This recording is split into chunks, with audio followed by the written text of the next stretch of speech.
বন্ধুরা, আশা করি তোমরা সবাই ভালো আছো। তো আমার চ্যানেলে তোমাদের সবাইকে স্বাগতম। সামনেই মাধ্যমিক পরীক্ষা। তো আজকে আমি তোমাদের সামনে একটা গুরুত্ব বিষয় সম্পর্কে আলোচনা করব। যে বিষয়টি হলো সামনেই ভূগোল পরীক্ষা, একটা খুব বড় মাপের পরীক্ষা। সেই সময়ের মধ্যে কিভাবে আমরা শেষ করব এই নিয়ে আমাদের মধ্যে খুব একটা চিন্তা কারণ হয়ে দাঁড়ায়। তো আমি আজকে তোমাদের সেই বিষয়ে আলোচনা করব যে তোমরা কিভাবে ভূগোল পরীক্ষাটিকে সাজিয়ে লিখবে এবং কখন কোন প্রশ্নের উত্তরগুলো লিখবে, তাহলে সম্পূর্ণ পরীক্ষাটি সম্পন্ন পারবে এবং একটা গুড রেজাল্ট তোমরা করতে পারবে। তার আগে যারা এখনও চ্যানেলটিকে সাবস্ক্রাইব করোনি তারা অবশ্যই সাবস্ক্রাইব করে নাও এবং বেল আইকন ক্লিক করে রাখো। তাহলে শুরু করা যাক আজকের মূল আলোচনা। একদম সর্বপ্রথমে আমি যে বিষয়টি নিয়ে আলোচনা করব সেটি হলো প্রথম 15 মিনিট।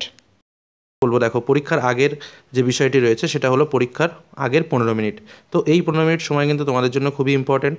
তোমরা খুব ভালো করে প্রশ্নগুলো দেখো এবং কোন কোন প্রশ্ন তোমাদের লিখতে হবে সে বিষয়ে ডিসিশন নিয়ে নাও। প্রশ্নটা কোন অধ্যায় থেকে কোন পার্টস থেকে করা হয়েছে সেটা তোমরা বুঝে নাও এবং বুঝে নিয়ে প্রথম দাগিয়ে ফেলো এবং খাতায় মার্জিন ঠিকঠাক করে রোল নম্বর পুট এইসব কাজগুলো কমপ্লিট করে ফেলো।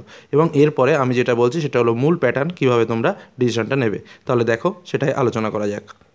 প্রথম জিওগ্রাফিতে তোমাদের যে প্রশ্ন থাকবে, 1 মার্কের এমসিকিউ থাকবে 14টা। এখানে কিন্তু 14 মার্ক থাকবে।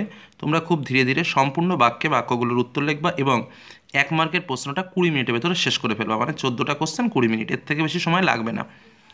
দ্বিতীয় দাগে বিভাগ ক্ষয়, দেখো তোমাদের প্রশ্ন থাকে শুদ্ধ অশুদ্ধ, শূন্যস্থান পূরণ, এসে কিউ, ডান বাম বা মেলানো বা স্তম্ভ মেলানো, এই জিনিসগুলো থাকে। এখানে তোমাদের টোটাল 18 মার্কের অ্যান্সার লিখতে হয়। যেহেতু উত্তরটা একটু ভেবে উত্তর করতে হয়, কারণ উপরটা এমসিকিউ, এখানে কিন্তু ভেবে উত্তর করতে হয়, যার জন্য সময়টা একটু বেশি লাগে। তবুও সেখানে আমি 25 মিনিট তোমাদের টাইম ধার্য করতে বলছি, সেটাই বেস্ট। কেন আমি পরে আবার বলছি। দেখো, 3 দাগে যে প্রশ্নটা থাকে তোমাদের টিকা লিখতে হয় এবং ফুল মার্কস পাওয়ার জন্য এটা খুবই ইম্পর্টেন্ট, খুব ভালো করে লেখা। যার জন্য কিন্তু 6 মার্কের প্রশ্ন হলেও এখানে কিন্তু সময়টা তোমাকে বেশি দিতে হবে, যার জন্য এখানে প্রায় 30 মিনিট তোমাকে টাইমটা দিতে হবে। আবার বিভাগ ঘয় 3 মার্কের প্রশ্ন, তোমাকে 4টে প্রশ্ন লিখতে হয়। এখানেও কিন্তু ঠিক একই, তোমাকে সম্পূর্ণ 4 মার্কের প্রশ্ন আর 5 মার্কের প্রশ্ন, এই 3 মার্কের প্রশ্ন আর 5 মার্কের প্রশ্ন প্রায় বিষয়টা এক, শুধু 2-1টা পয়েন্টের পার্থক্য হয়। তো সেখানে কিন্তু তোমাকে সম্পূর্ণটাই লিখতে হবে, যার জন্য এখানেও সময় বেশি লাগবে, প্রায় 30 মিনিট সময় এখানে রাখতে হবে। বিভাগ উমো 4টে কোশ্চেন লিখতে হবে 5 মার্ক এবং তোমাদের টোটাল যে নাম্বারটা ডিপেন্ড করবে কিন্তু এই প্রশ্নগুলোর ওপর। মানে এই কোশ্চেনগুলোতে কিন্তু প্রচুর নম্বর কাটার জায়গা থাকে। অতএব তোমরা কি করবে, এই কোশ্চেনগুলোর জন্য একটু সময় বেশি দেবে। যেখানে 4টে কোশ্চেনের জন্য তোমরা এখানে 60 মিনিট টাইম, অর্থাৎ প্রায় গড়ে প্রায় 15 মিনিট করে তোমরা এক একটা কোশ্চেন লিখবে 5 মার্কসের জন্য। আবার দেখো, মানচিত্রে ম্যাপ পয়েন্টিং তোমাদের 15 মিনিট টাইম লাগবে। এটা ম্যাপ পয়েন্টিং করতে হবে, কারণ ইনবক্সের ব্যাপার রয়েছে, ইনবক্স করে দেখাতে হয়। এবার আমি জাস্ট তোমাদের সিস্টেমটা বলছি। দেখো, প্রথম ক বিভাগের প্রশ্ন যেটা রয়েছে, এই যে ক বিভাগ, খ বিভাগ শর্ট কোশ্চেন এবং লাস্ট ম্যাপ পয়েন্টিং, এই তিনটে, অর্থাৎ 1 দাগ, 2 দাগ এবং 6 দাগ, এই তিনটে প্রশ্ন 1 ঘন্টার মধ্যে কমপ্লিট করবে। এই তিনটে প্রশ্ন 1, 2 মানে এমসিকিউ, এসএকিউ আর হচ্ছে ম্যাপ পয়েন্টিং। দ্বিতীয় ঘন্টায় 3 দাগ আর 4 দাগ, অর্থাৎ 3-4-এ কী আছে একটু দেখে নাও, টিকাগুলো।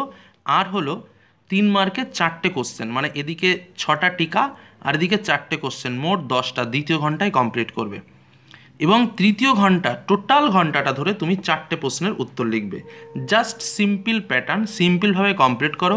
শুধু প্রথম দিকে সময়টা নষ্ট করো না, টিকাগুলো ভালো করে লেখো।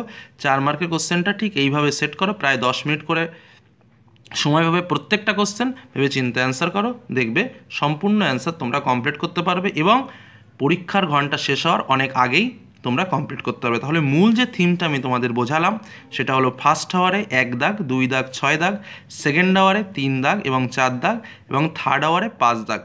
আর মানচিত্রটা অবশ্যই প্রথমে করে নেবে প্রথম ঘন্টার মধ্যে, মানে যত শর্ট টাইপের প্রশ্নগুলো আছে সব প্রথম ঘন্টায় তোমরা কমপ্লিট করবে, এটা হলো মূল কথা।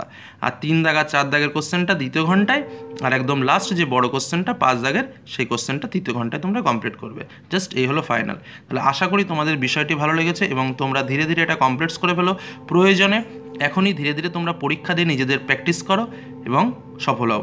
তো যারা আলোচনাটি যাদের ভালো লেগেছে তারা অবশ্যই লাইক করো এবং বন্ধুদের সঙ্গে শেয়ার করো, আর যারা এখনও চ্যানেলটিকে সাবস্ক্রাইব করোনি তারা অবশ্যই সাবস্ক্রাইব করে নিও। আজকের মতো এখানেই শেষ করছি, ধন্যবাদ।